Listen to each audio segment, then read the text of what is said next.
Everything from clothing to household items are getting more expensive each day. American Giant is about keeping things simple and close to home. They aren't affected by tariffs because their products never leave the U.S. Support American-made, tariff-free clothing with American Giant. Get 20% off your first order when you use promo code STAPLE20 at american-giant.com. That's 20% off when you use code STAPLE20 at american-giant.com.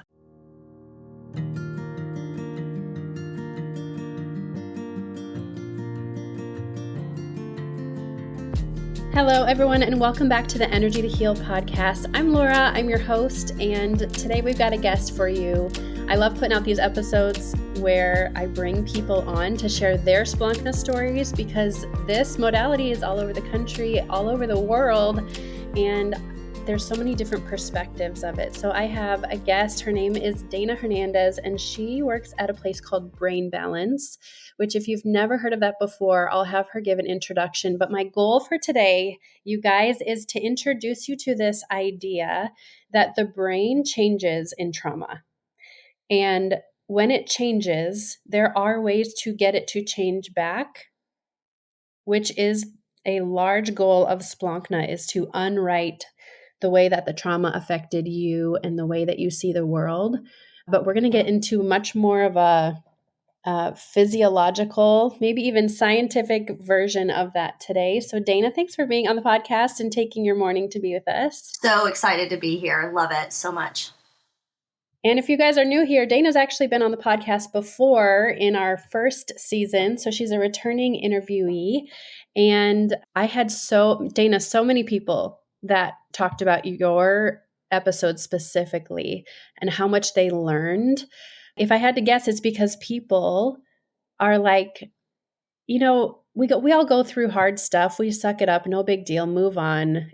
And your message was like, no, your brain actually changes when it goes through trauma, when it's affected by this world that we live in. There's a physiological process to this. And my nursing brain, my registered nursing brain, loves this conversation so much. So can you just talk a little bit about, like, just introduce yourself. Where are you from? Where do you work? And what is Brain Balance? Yeah. So I live in right outside of Atlanta, Georgia, the big city of Atlanta. I live out, and I actually have two pretty full-time jobs. I do manage am the executive director of multiple Brain Balance centers in the Southeast.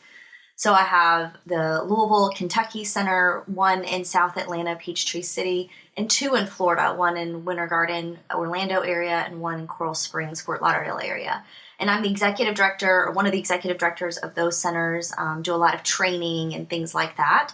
And then I also have a private counseling practice in Georgia called Rizoo Counseling that I've had now for 8 years, where I incorporate Splankna, mostly for adults, but also what I've learned in my experience using the Melillo method, which is what Brain Balance is founded on, as well as just using the functional neurological perspective of how to change the brain, which is what we do at Brain Balance. So that's kind of who I am and what I do. So just a few things. You're just a little busy. Just a little bit, yeah.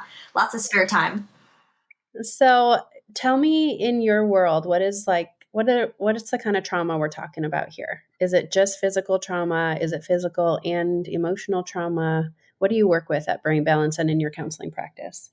Yeah, so, I have been a part of Brain Balance now for 15 years, and something that I started to notice, Brain Balance, especially back then, now we're starting to work with adults just recently, but we only focused on kids for 13 years. And so I started to notice kids that came through the foster system, kids who had been adopted, or children who experienced traumas, some that were really big, like their house burning down, some that were like their parents got divorced, or there had been the death of a caretaker, like a grandparent that they were really close to.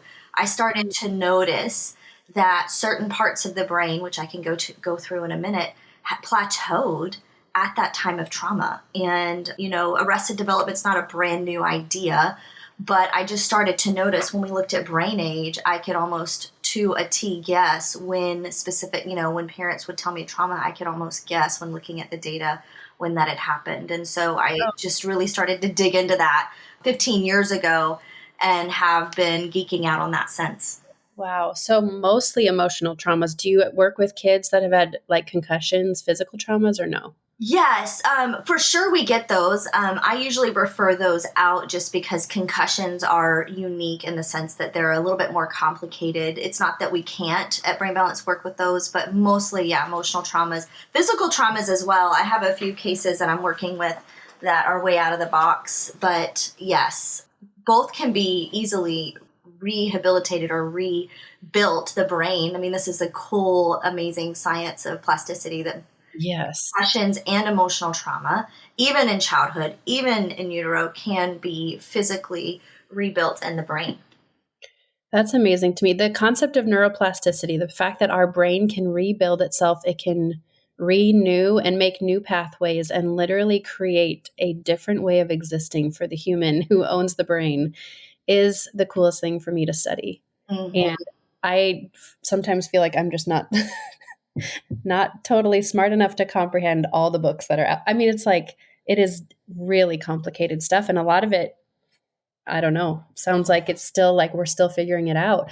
But is it safe to say that emotional trauma, and that could be everything from an obvious, like your house burnt down, to you live in a home where people are just yelling all the time and your whole nervous system doesn't feel safe, like that kind of environment and stuff in your life has a way of just getting you stuck in certain areas, right? That'd be a simple way to say that.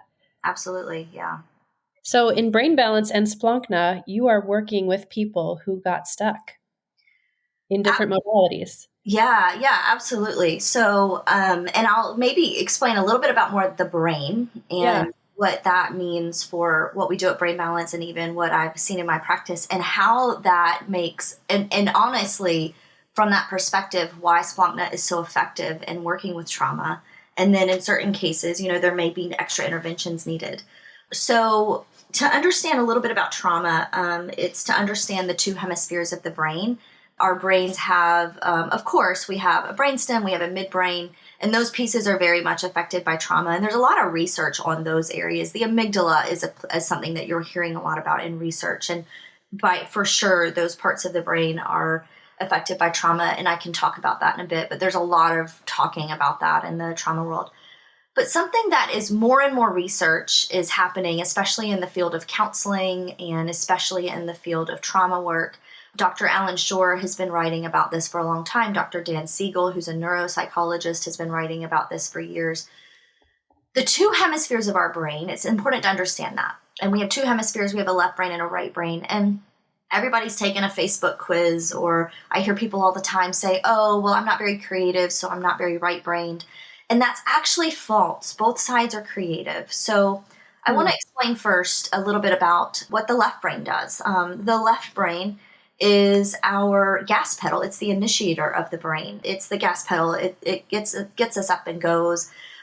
Sometimes I'll describe it as it's very linear and logical and literal. So the left brain's very linear and logical and literal. It's the thing that makes you write notes and make lists. It helps us, take a task and break it down into smaller pieces. But it also has a lot to do with our IQ. It has a lot to do with memorizing facts. It's where a lot of our verbal lexicon or vocabulary might be stored. It does math, numerical operations. And so, but not all math, because I'll talk about that in a minute. And so the left brain is really important for daily tasks and learning and remembering things. It's really important there.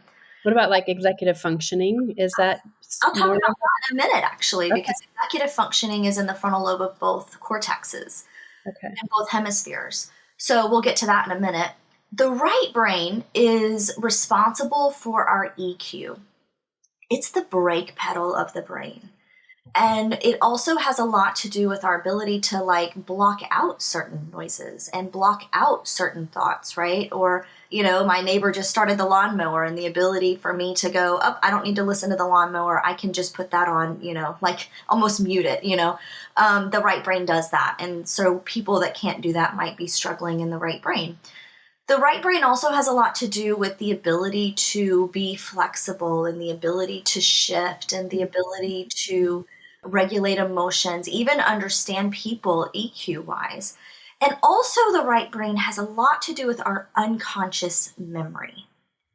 And Okay. so, what studies have been finding, and this is not new research, but it's newly applicated, it's new research being applicated in different ways. And I love it when the counseling field is doing something that I'm like, I've been seeing this for years and years and years. It's finally something that, I've been researching in my little, Yeah. everybody knows who I am. And I see like, it's more and more and more becoming like mainstream, where the right brain actually, because it's unconscious memory, oftentimes, almost always, especially with emotional trauma, the right brain is the side of the brain that is mostly affected. The left brain will keep going.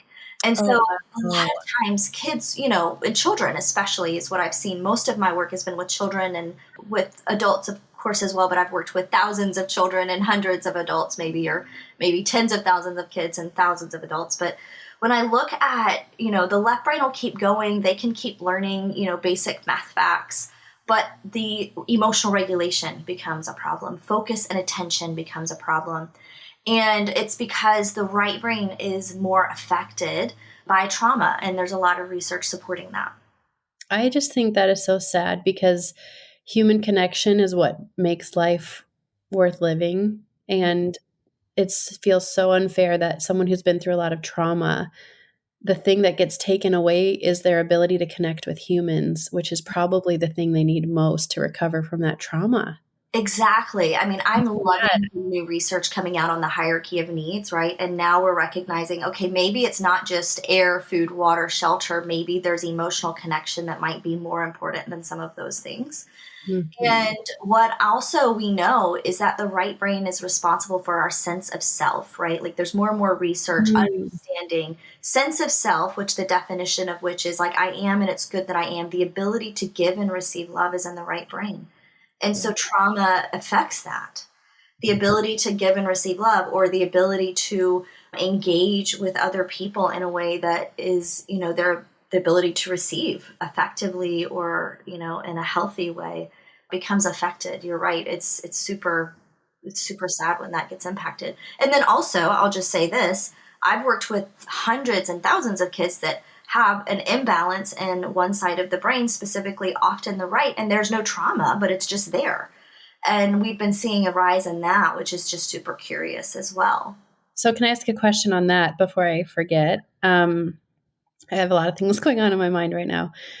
If somebody has been through trauma, the right side of their brain has mostly been affected, so their ability to give love and receive love is hindered. What does that look like? Like somebody, let's say they become 20 and they want to get married. Does it look like they just don't trust anybody? Does it look like they try to be in a relationship, but they self sabotage all the time, or they panic whenever they get close to somebody? Like, what do you mean that they can't give love? Do you know? Oh, it's not that, what I see is, and that's a really good question. I've never been asked that before. What I notice is it's not, and it doesn't always impact, I'll say this, I listed off all the responsibilities in the right brain. It doesn't always impact just the ability to give and receive love. It might impact focus and attention. It might impact emotional regulation. But that's a really good question about like the sense of self. It could be all of what you just listed. It could be because the right brain is not functioning as well as it needs to. Their interpretation of what someone is doing for them could be misinterpreted. Oh, So that could be affected. It could also affect someone's boundaries, self-worth, right? And impact their boundaries, right? Which could, in Splankna language, create all kinds of agreements because they are, just letting people in that shouldn't be let in because they don't have a sense of self to recognize I'm worth more than this, right? So I shouldn't be letting these people in because they're actually not loving me. This is not true love. mm. Right. And so it could look like that. I mean, it could look like so many different things relationally, but in the end, it's going to majorly impact an appropriate ability to give and receive love, or being able to interpret that appropriately and healthily, as well as their ability to respond to it. Yeah, that's really good. Yeah, I've got a friend who has been through a lot of trauma and she's working really, really hard to heal that trauma. And she said, she's like, I want to figure this out before I choose a spouse because I don't want the trauma version of me to choose my spouse. I want the healed, whole, I know who I am, I know my value version of myself to choose Bingo. a Yeah. spouse. She's That's wisdom amazing. right there. But she's struggling. I mean, it's like she knows, like she does. She panics and she doesn't trust her instincts, and it feels scary to her when people get close and when they like her. And Mm-hmm. it's a whole journey. But I want people to hear this that are listening. It's like you so deserve somebody to love you, a healthy person to love you, and to be a healthy person back. And if you've been through a lot of emotional trauma, this healing is worth the work, whether it's through whatever modality. Mm-hmm. But anyway, sorry, I went off on a tangent with Into that that. right brain because that is like, I spend a lot of time on TikTok talking about healthy relationships. Mhm. I my I just it's like I so desperately want people to know how to have healthy relationships because it affects everything else. It'll affect your finances and your access to joy in life and your ability to feel peace in this world if you can have healthy relationships. Mhm. It is at the core of, I believe, I mean, it's at the core of how we were created by God. It's at the core of who we are. Yeah, you're right. Okay, so you've got left brain, right brain. They both do different things, and trauma mostly affects the right brain. And then Mhm. these kids, these people come to you, and what do you do to help them? Or how do you know when their brain is out of balance? How? Yeah. So, well, like I said earlier, brain balance wouldn't consider ourselves a trauma center. Honestly, I've just seen over and over and over the relationship of the right brain and trauma. So basically what we know is that there are ways to stimulate just one side of the brain. So I'll use an example of a child that I've worked with trauma, one of the ones that I mentioned earlier. You've got a 12-year-old that experienced trauma at 5 years old. Part of the brain, particularly usually the learning side, this is why a lot of people who have experienced trauma are very smart. It was functioning in this child, functioning above chronological age. So I think 13, 14, like ready for high school. But the right brain had gotten plateaued around the age of her trauma. And so the goal there, so if her trauma happened around 5, then you've got a right brain, an emotional regulator, right, of a 5-year-old, and you have the focus brain potentially of a 5-year-old, and this impacts executive function, like you were saying earlier, because executive function is both sides working together. And in order to see someone really realize their full potential, both sides need to work together because the two hemispheres are zooming constantly. But we all know when one person's having internet issues, that Zoom call becomes really affected. Oh, And so yeah. the two hemispheres have to be able to be balanced in order to be able to communicate. And you want them both functioning at the age of the child. Now, in adults, we don't have standards. We don't talk about like, oh, a 41-year-old should be able to process like this, although we probably should. But in working with children, there are standards of what a child should be able to do at certain ages. And those standards are how we figure out age. And so in the example that I just used, you have a 12-year-old whose right brain is functioning at potentially 5, and then you have the left brain functioning, a little bit above their age. The goal is to get that to balance. I worked in a residential facility in Missouri for many years, and a lot of these teenagers had trauma. And over and over and over, what we saw was as we activate the right brain, and there are senses and movements to activate the right brain, we would see emotional regulation become, improve. Now you've got the emotional regulation of an 8-year-old. Now you've got the right brain processes abstract big picture, the ability to see your life from a big picture perspective, the ability to read something and really comprehend it. All of that is in the right brain.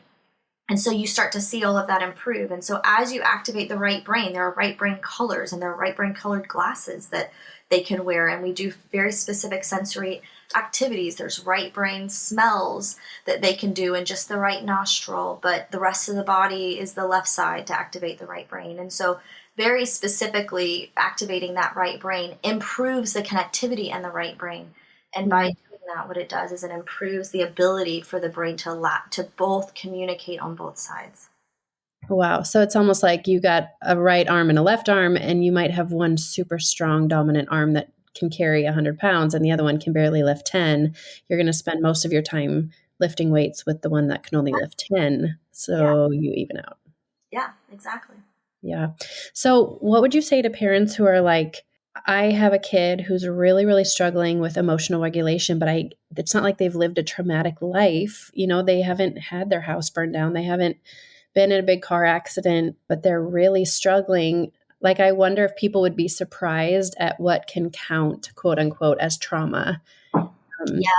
I don't want people to think that, well, my house hasn't burned down, so there's no way my kid has registered anything as trauma. Well, and that's why I said earlier, Brain Balance isn't a trauma center, but we do work with a lot of kids as we do their intakes that have experienced trauma. But then sometimes it's, it might be something that we're unaware of, like something generational, or it might be just something that, we're seeing a rise in a lot of kids that are struggling with focus and attention. I mean, there's a rise in all of these areas, right, of neurodevelopmental disorders.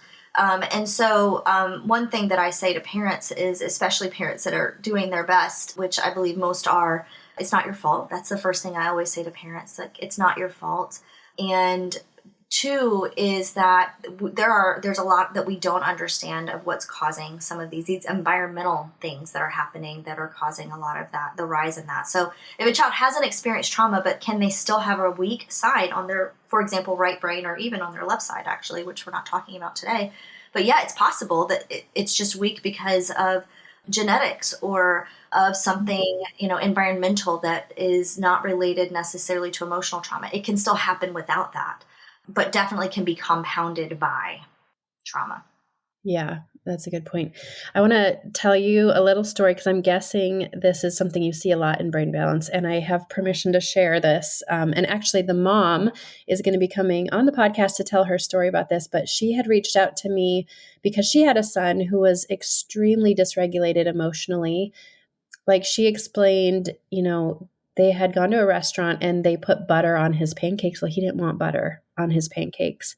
His whole body went into fight or flight. He ran through the restaurant and it was an hour before they could get him to get back to a regulated state again, all over a square of butter. Mm-hmm. And I feel so passionate about talking about this because most of us have been trained that if that's your kid, you better punish them because they are being so naughty and they embarrass the heck out of you in this restaurant.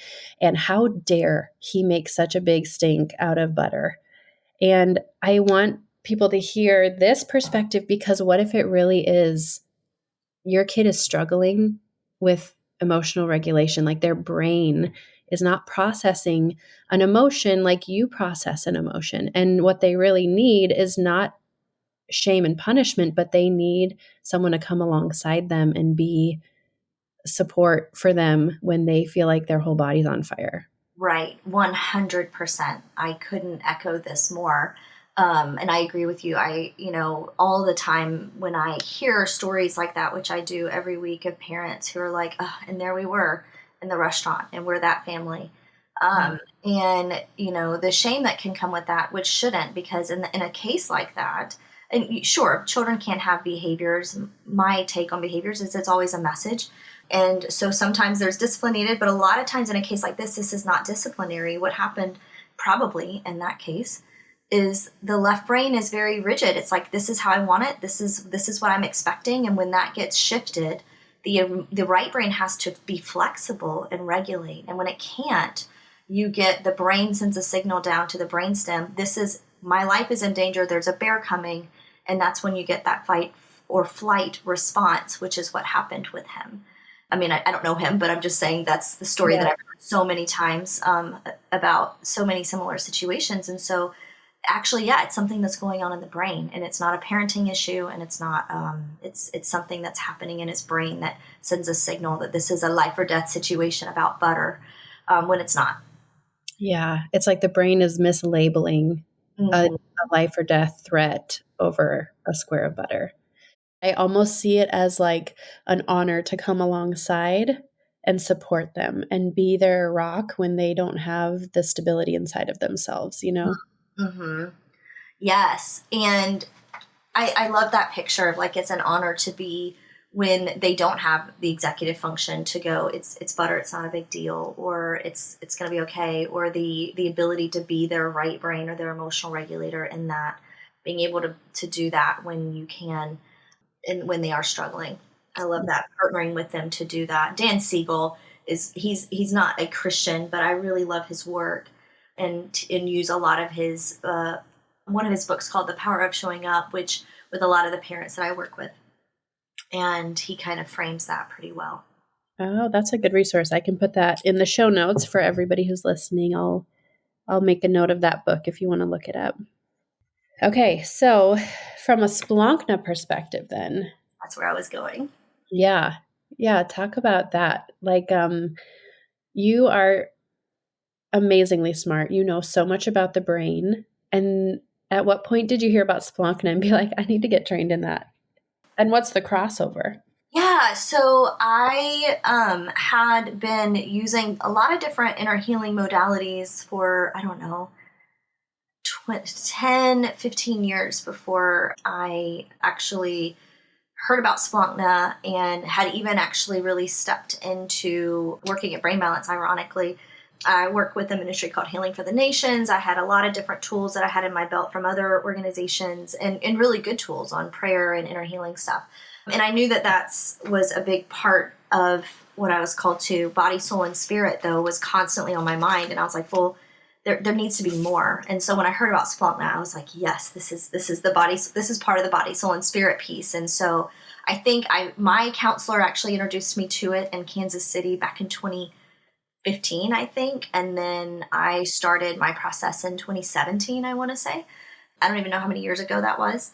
So that's how long I've been doing Splankna. And when I read the book and when I started it, I was like, this is something that this is like this is what I've been wanting to learn, but didn't know how to. I mean, obviously it's a huge protocol that I had no idea how to do, but it was almost as if it was like in things that my spirit had like stirring in it. So I remember reading the book and being like, this is what I've been, this is what I feel like some of the things God's been saying about. So I love it. And I love so much how Sarah and Heather have created the protocol, and it's amazing.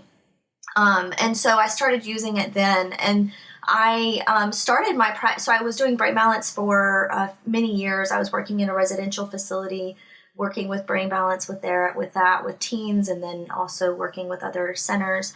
And then in about 2017 as well, really wanted to start working with adults, because as I worked with parents, I saw such a need, kind of like what you just said, Laura, where families were worn out or they had their own stuff, but their kid was also struggling. And so I just saw such a need for the parents that I was working with.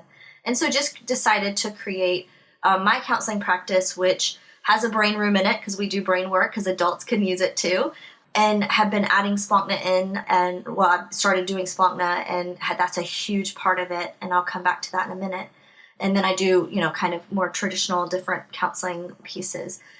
So what I love about Splankna and the brain, and the right brain specifically, is there are thousands, I think, of modalities that are very left-brained. When you're doing talk therapy, it's very left-brained. When you're just talking about things, it's very left-brained. Wow, I never And had I think someone recently said that there's only like 40 body-based therapies.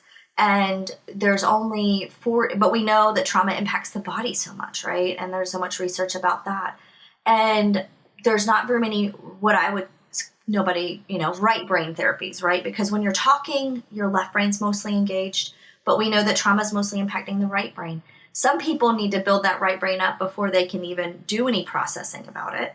But what I love about Splankna is it's subconscious, right? It's activating the unconscious. It's a very right brain process, right? Some people, when they first come in, they're like, oh, I thought I was going to have to talk a lot more. And yeah, there's a little bit of talking, but it's accessing that right. It's a very right brain therapy. And so that's why it's so effective, because it bypasses the left brain, which is where we want to try to make sense of everything, which a lot of things just don't make sense in trauma. And it bypasses that left brain and goes into the right brain. And so it's so effective for adults, children, of course, who have experienced trauma, right? the A trauma or the B trauma, right? The neglect and missing out on things, but also those big T traumas that we think about. And it's so effective to get to the root. Most of the times, my clients will say, like, it would have taken us years to get to that. And Yeah. I'm like, especially in talk therapy, it would have taken years to try to get there. And Yeah. yet we got there in an hour. I love when a client says, "What? That's what we're working on today?" I would have never been able to tell a therapist that. Yes, I hear that all the time. And I love that for that reason. And it's why it's one of my favorite tools for that reason. Yeah. So the other thing I was going to say about that is, like, I'll get maybe teenagers that come in to work with me, and you can tell they do not want to be there. Their mom is making them, and they won't look at me, and their body's all slumped. And when I tell them, like, "Hey, just so you know, I'm going to do most of the work today. Like, you don't have to go into depth and tell me about what's going on if you don't want to." They I relax. feel like that is when their body relaxes and they're like, "Oh, thank goodness." Yes. And it takes the pressure off of them. It's so, so different than, "Tell me why you're struggling." Right. Because a lot of times that's such a tough time for them. They don't know. They don't even know why, right? And they have such a hard time. I mean, I find adults as well having a hard time trying to figure out, why am I anxious, or why am I, feeling like this. So yeah, I find the exact same thing, Laura, with teenagers. I work with a lot of young adults, and they think, oh my gosh, this is just another person I have to talk to. And it's like, no, actually you don't. I know. You just almost get to be in the receiving mode. Mm-hmm. Yeah. Yeah. The other thing I was going to say about that kid that I had mentioned whose mom came to see and do some Splankna sessions is they had driven quite a ways to get to Omaha to do like a 3-hour intensive with me. And we did as much as we could in those 3 hours. That's a long time for a little kid to sit. We played, we took play breaks, we made it as goofy and fun as possible. And then they left. And I was like, oh, I hope that helps that mom. But you never know in the moment, right? Like, you never know what the outcome of the session is going to be. Well, she was texting me for the next 2 weeks, and she was like, "Laura, I have had the best week with my son that I have had ever." And she starts sharing these stories about, like, he's still getting upset and having big reactions to things, but it's lasting 10 minutes instead of an hour. Mm-hmm. And at the end of it, he apologizes and he gets remorseful, and he's connecting with his little brother in a way that he's never done before. Like, she told this story of, like, her younger son was sad and crying in his room, and he went in there to read him a book just to calm him down and make him feel better. And she's like, that kind of stuff I've never seen him do. Wow. And it That's was just in 3 hours. Like, this modality still amazes me. mm-hmm. Like, Yeah. how could you get that kind of progress in talk therapy? And again, I always say I love talk therapy. It's amazing for teaching you new tools and helping you realize things about yourself that you didn't know were there. But there is something about that right side, that subconscious part of you that's driving your behavior that you just have no idea what it's operating. Mm-hmm. Like, what a beautiful, easy way to let go of something and get healing in one afternoon. I know, and I love that. I love how Splankna works with kids like that, and it's always curious because you're like, I don't even know, how that went, right? I always feel that way with younger kids, especially, and yet I Yeah. love stories. Of course, I work mostly in my practice with Splankna with adults, and then have the brain room for some adults that still need that. But and I find when I combine the two, it's really effective, especially for people who've been really stuck. I get a lot of people who are really just been in a really hard place or a stuck place, and I have found the combo of both really helping people get unstuck pretty quickly. But I find with adults, but especially with kids, how when we go to, a route, or we do a set, whatever, whether it's a theme or whatever, when you go through that, and the aha and the prayer piece with kids, I'm always amazed by days later how the parents are like, he was so different. I feel like there's a faith piece, I think, that's honored by the Lord, and how kids respond to Splankna, which I just think is beautiful. I do too. I really enjoy working with kids. Like, I like trying to explain the emotions to them, like if it's loneliness, Mm-hmm. just being able to, I'll explain something. And if they're looking at me like, I have no idea what you're talking about, then I'll be like, okay, pretend you're on a playground and you go up to someone and they don't want to play with you. And then you're all by yourself on the playground. And then they look at me like, oh, that would be awful. Mm-hmm. It's like finding that way to explain it to them where they can connect with the emotion, and watching kids just get excited about what we're doing. Like I'll explain it to them like, okay, we're kind of going on a little treasure hunt today. We're trying to figure out this story. Can you help me? And, when they start buying into the like, okay, let's do this. Yeah. And I want parents to hear that too, because it's like, you're like, how could I get my son or my daughter to sit for an hour? Like you can make it playful and you can make it fun and much more addressing a child than an adult. Well, and it's always, I mean, I always find from parents, and I find this with my adults about themselves, they're always like, oh, that's what they're feeling, or oh, that's what I was feeling. Yeah. Always such a, there's like the curiosity of, discovery in that. It's like, oh, Word to it, an English word to mm, an emotion. Yeah. right. Is there something people can do? And it's okay if there's not, but I'm just curious. Like, if people are listening to this and they're like, "Oh crap, I think I've got a weakened right side of my brain. Like, I'm dysregulated. I can't process emotions very well. I'm easily distracted. I can't connect with people." Is there like I'm envisioning brain balance and Splankna are like going to the gym and hiring a personal trainer, but are there just like push-ups you can do at home for the brain? Are there just right brain exercises that somebody listening to this right now could do with their elementary schooler, with themselves, knowing that this is helping my right side of my brain? Yeah, so that's a great question. And there's, hundreds of activities to use to strengthen. But the first things that come to mind are, let's go back to the senses and let's go back to motor. A few things when we're talking about kids, but it always is true about adults too. Something to remember is that screens stimulate the left brain.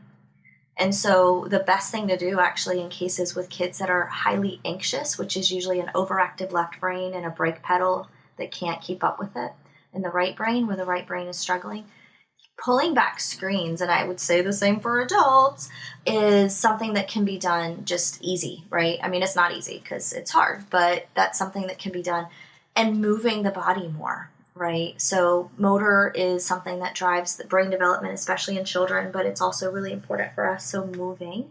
And then you can add to that specific right brain senses. So for example, eucalyptus and peppermint are essential oils, or the smells. Just go pick some mint if you're a gardener, and you can smell that through just the right nostril, because the smell is the only thing that's hardwired that doesn't go across the body.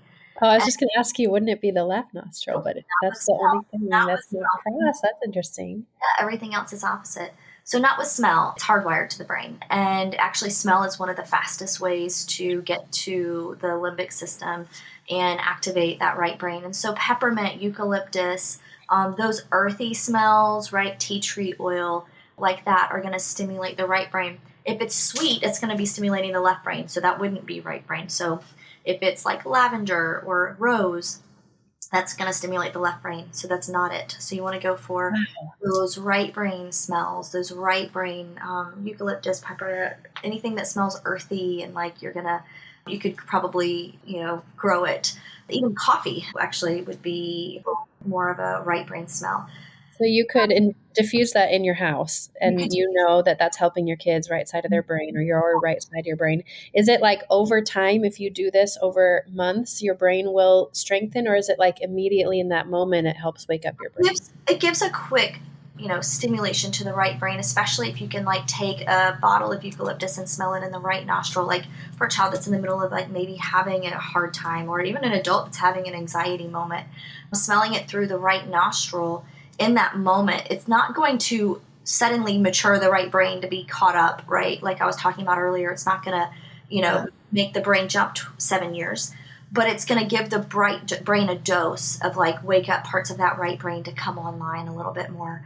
Also, doing something like wearing filtered blue glasses, like blue safety glasses, is something that could be done for the right brain. And, whereas yellow is a left brain color, so you wouldn't want to do yellow, you would want to do like blue glasses or purple glasses that would be activating that right brain and stimulating that right brain. That's something that can be done, for kids or adults that have anxiety, for example. And in those moments of anxiety, it's a way to have the right brain get a little bit of a strength to be able to come in and help regulate emotions in that moment, or even just, doing that, a few, 30 minutes a day and doing some smells on that right side, on that right nostril. That's something that can be done. Those are two simple things that can be done. And then if you add that with some movement, even just walking or jumping on the trampoline, that is, movement is always helpful for the right brain. That's amazing. So is that why, like, if my kids watch a show and I turn the show off, sometimes they are pretty emotionally dysregulated. Like all of a sudden they're crying about, I don't know what, or they're more likely to fight. Like it seems like screens make them emotionally dysregulated. Is that because of the left brain thing? That's a whole other podcast, Laura, and I'm serious. This is a soapbox of mine, screen time. Okay. So yes, I will give the 30-second version. My favorite author on this is Kaddaras. I think his first name is Peter. He's a neuropsychiatrist that studied addictions and he worked in like actually helping adults through substance abuse. But for the last 10, 15 years, wrote the book called Glow Kids, and now another one called Social Madness, which is about social media and kids, and then of course screens and kids. And this is a soapbox because I've seen it, and with my work with the brain, have completely 100%, see the research that he's done, that what happens is your children, when they watch screens, or if they're playing an iPad, or when they're watching something on TV, the left brain gets this massive dose of dopamine, and the left brain is actually the part of the brain that actually produces and uses dopamine. And so the producers of TV shows and all these games are creating a dopaminergic response, right? So it's getting the left brain really amped up, and it's just stimulating the left brain. And so then when you take that away, a few things are happening. One, the brain goes, where's my dopamine, right? Oh, sure. It's a crash. Yeah, it's a crash. So you have that. And then you have that the right brain hasn't been being activated because you're not moving. And because they are, often very intentionally stimulating mostly the right brain, because that's what makes us want more of something. The left brain is it's the part of our brain that's most likely to, grab an addiction, have a dopaminergic response. I want to keep playing Candy Crush, or I want to keep playing this thing or watching this thing. That's our left brain actually that latches onto that. And so for the most part, I'm simplifying it, but the left brain has a lot to do with that. I need more dopamine, give me more. So yeah, you turn it off, and then that is so common, Laura, that families struggle with that. I ask that question a lot. Well, how does he do when, screen time's over? And I can almost predict always, it's horrible. It's a big meltdown. So it's because the left brain's gotten such a big dose.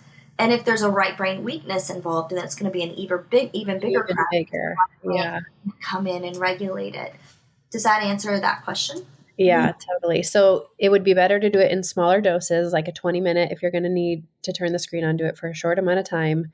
And if you're seeing massive meltdowns when the TV is turned off, it might be because it was too long, or because there really is a right-sided weakness present.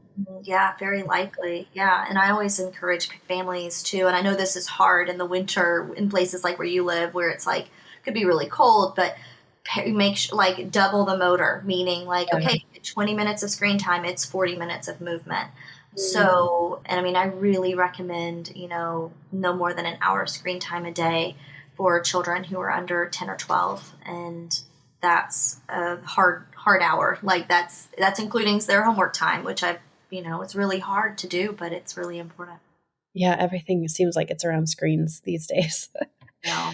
Okay. I'll finish with this. I have another friend named Sarah who's coming on soon to share her story about Splankna and how it helped her son, but I'm curious. She really loved your episode specifically last time you recorded it. And she's got a son who's 18. This most recent winter, he got in a car accident and got a very severe concussion. When he went to go work on it, they basically told him, like, your right side of your brain is offline, like it is checked out. And he, of course, had many, many struggles that went with that. And I don't understand the intricacies of it, but they would go every other week and they would do these measurements to see how his right brain was doing. And not, every week it was like minimal progress. They were doing the right brain exercises at home and just kind of inching along. Well, he finally did a Splankna session, and then they went back the next week and the doctor was like, finally, we're getting like way big jumps on your right side of your brain. He's like, this is the first week that we've seen a big jump. Well, he didn't know that this kid had done a Splankna session. But my friend was like, oh my gosh, it has to have been the Splankna session. So what happened there? Why did a Splankna session about the car accident? Like, what's the scientific explanation for what happened there? So, something that this is a very simplified way of understanding both physical trauma and emotional trauma in the brain, but the right brain seems to be the weaker area. That it's kind of like a trauma can be like an earthquake and a concussion for sure to that part of the brain. And so when I love that story. I want to do research on it. I just love it so much. I can't wait for her episode. But what happens is that if you think about when we see pictures of where an earthquake has happened, right? You have some people, some buildings do fine, right? Which is like some structures of our brain. Some people's brain can handle more trauma than others, right? We know that from veterans. Same experience, but different responses. But certain parts of the brain, and then when a concussion happens, or in this case, the right brain was really affected.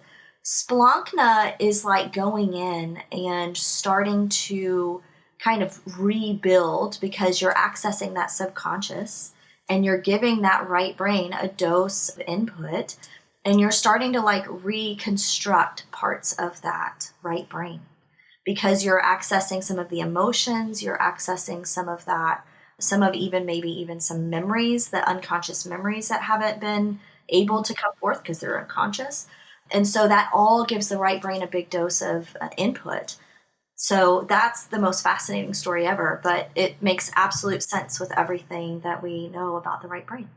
Yeah, it's so cool to have a brain, like something that measures brain activity before and after a Splankna session. Like that is an experience I don't ever get to do as a practitioner, but Well, if you think about if something was if you had a building, right, that was experience, you're picking up the rubble of a building, you probably went in and moved a few bricks, right, or started to rebuild, started to put some things together that hadn't been able to be accessed before that. Yeah, which is so cool because it literally, if you've ever done a Splankna session before, you guys know that it's just so chill. It's not a huge, massive, it's like, okay, there you go. And then to be like, oh my gosh, we're seeing brain waves again, or we're seeing activity on that right side of the brain in ways we haven't before. It's like, continues to be shocking to me that something so simple and so quick would make such a big impact on a person's behavior or actual physiology of their brain. So cool. Mm-hmm. So thank you for being here. This is everything I love talking about because I think it could apply to everybody. Even if you've never been through a lot of trauma, someone who, as we've described, the right side of the brain kind of being weakened, someone who lives like that. And it's not just their personality, and it's not always just because they're a jerk. Like some people have a physiological process going on with their brain, and there are healing modalities out there in the world that can help you. They can help the people you love. I hope that this gives you hope. Mm-hmm. I hope that you hear this and say, maybe I don't have to be like this for the rest of my life. Maybe I can grow and heal and get access to a new level of peace and joy and identity and all the things that come when you let go of of trauma. So thank you guys so much for being here. I would love if you would take a moment to rate the podcast, subscribe to it. It does something to the algorithm where it pushes it out more to people, so it's more discoverable. But my hope here is that people can be listening to these episodes knowing that there is healing available for them out there, no matter what has been in their past. So we'll see you next week, and thanks for being here.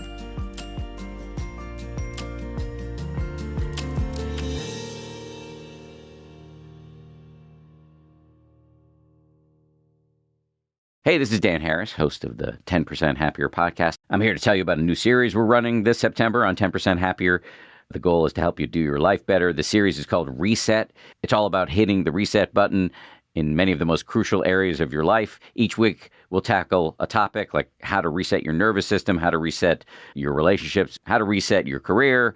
We're going to bring on top-notch scientists and world-class meditation teachers to give you deep insights and actionable advice. It's all delivered with our trademark blend of skepticism, humor, credibility, and practicality. 10% Happier is self-help for smart people. Come join the party.